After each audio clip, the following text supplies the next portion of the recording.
Hello दोस्तों, आप सभी को नमस्कार। मैं विपिन आप सभी का स्वागत करता हूं अपने YouTube चैनल विपिन मैथ्स पर।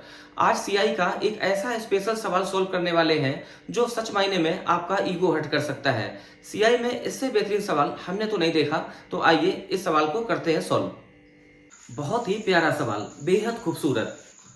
यदि एक निश्चित धनराशि पर 4 तथा 8 वर्षों का चक्रवृद्धि ब्याज क्रमशः 5,400 रुपए तथा 20,400 रुपए है, उसी धनराशि पर 6 वर्षों के चक्रवृद्धि ब्याज की गणना करें। तो पहले आप वीडियो को रोकना और खुद से करने की कोशिश करना, फिर आप देखना सॉल्यूशन। सवाल करने से पहले आप एक बात जान लो कि जो निश्चित समय में जो रेशियो चलता है प्रिंसिपल और अमाउंट में, सेम रेशियो चलता है ब्याज में भी। अब आप ऐसे देखो कि हमने धनराशि मान ली P रुपए, जिसका 4 वर्ष में ब्याज 5,400 रुपए और 8 साल का टोटल ब्याज 20,400। तो यहां से अगले 4 साल का जो ब्याज होगा वो 20,400 से 5,400 कम, तो ये आ जाएगा 15,000 रुपए।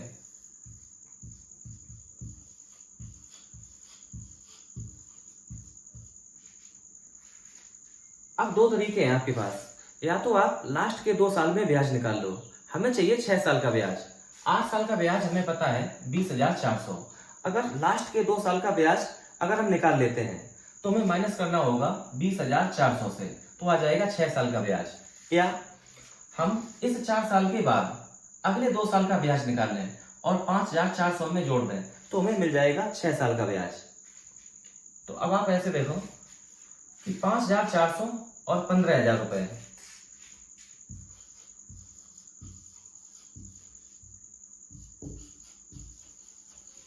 ये गैप है 4 वर्ष का। यहां ले लो आप रेशियो, तो 2 जीरो ये 2 जीरो कैंसिल, 6 से करेंगे डिवाइड, तो ये 9 और ये 25। 4 साल में पीछे वाला 4 साल और अगले 4 साल ब्याज में रेशियो चलेगा 9:25 और हमें चाहिए 2 साल का। तो 2 साल के लिए आप ले लो स्क्वायर रूट, तो क्यूब रूट 9 और क्यूब रूट 25, तो यह आ जाएगा 3:5। पीछे 2 साल का और अगले 2 साल का जो ब्याज में रेशियो मिलेगा वो 3:5। अब ये वैल्यू रखते हैं यहां पर। अगर यहां हम बांट दें 4 साल को 2-2 वर्ष में, ये 2 वर्ष, ये 2 वर्ष, तो अगर इस 2 वर्ष का ब्याज 3 है तो इन 2 वर्ष का ब्याज हो जाएगा 5 के बराबर। और यहां से यहां तक टोटल 4 साल का जो ब्याज है वो 15,000 रुपए। तो 3 + 5 8, 8 यूनिट बराबर 15,000। तो 1 इकाई बराबर 8 से करेंगे डिवाइड, तो एक बार 70 हो जाएगा, फिर जाएगा ये 8 बार 64, फिर जाएगा 7 बार, फिर ये 5 बार, तो 1 इकाई 100 करेगा 1875 रुपए। अब अगर हम या तो लास्ट के 2 साल का ब्याज निकाल लें या तो ये वाला निकाल लें। लास्ट का 2 साल का ब्याज निकालेंगे तो माइनस करेंगे 20,400 से, तो हमें ब्याज मिल जाएगा 6 साल का। तो निकालेंगे 5 इकाई की वैल्यू, 5 इकाई बराबर 1875 इंटू करेंगे 5, तो ये आ जाएगा 5 का 5 में गुणा 25 हासिल 2, 5 का 7 में गुणा 35, 35 और 2 37 हासिल 3, 5 अट्ठे 40 और 3 43 हासिल 4, 5 एकम 5 और 4 9, 9,375 रुपए। 8 साल का टोटल ब्याज है 20,400, जिसमें लास्ट के जो 2 साल में ब्याज मिला है वो मिला है 9,375 रुपए। तो 6 साल का ब्याज कितना, तो 20,400